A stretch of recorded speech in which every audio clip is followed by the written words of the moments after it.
माता दी। नवरात्र प्रारंभ हो गए हैं, तो नवरात्रों की हार्दिक शुभकामनाएं। तो आइए जाने माँ दुर्गा के दूसरे रूप के बारे में कि माँ दुर्गा का दूसरा रूप कौन सा है और उनका जन्म कैसे हुआ। माँ दुर्गा का दूसरा रूप ब्रह्मचारिणी है। नवरात्र के दूसरे दिन माँ दुर्गा के ब्रह्मचारिणी स्वरूप की पूजा की जाती है। माँ ब्रह्मचारिणी को ज्ञान और तप की देवी कहा जाता है। माँ ब्रह्मचारिणी ने ही भगवान शिव को पति रूप प्राप्त करने के लिए कठोर तपस्या की थी। नवरात्र के दूसरे दिन माँ दुर्गा के देवी ब्रह्मचारिणी रूप की पूजा करने का विधान है।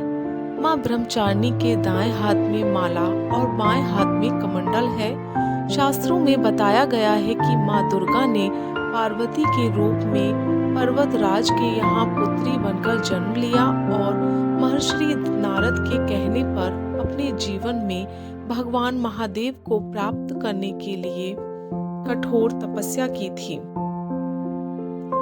आइए जाने माता का ब्रह्मचारिणी नाम कैसे पड़ा। हजारों वर्ष तक अपनी कठिन तपस्या के कारण ही इनका नाम ब्रह्मचारिणी पड़ा।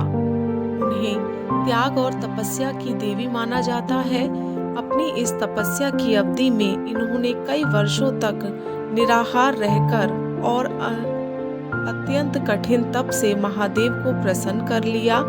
इसके लिए इसी रूप की पूजा दूसरे नवरात्र पर की जाती है।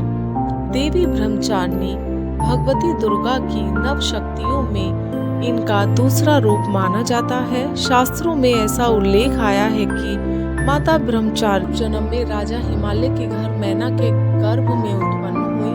देवर्षि नारद के कहने पर माता ब्रह्मचारिणी शिव को पति के रूप में प्राप्त करने के लिए जंगल में जाकर हजारों वर्ष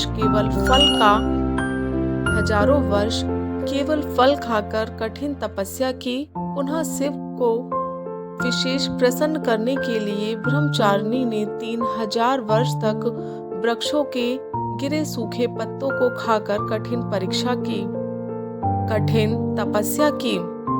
ब्रह्मचारिणी माँ की उपासना एवं आराधना करने से भक्तों को अनेक प्रकार की सिद्धि प्राप्त होती है, जैसे तप, त्याग, वैराग्य, सदाचार इत्यादि की वृद्धि होती है। इनकी कृपा से भक्तों को सर्वत्र विजय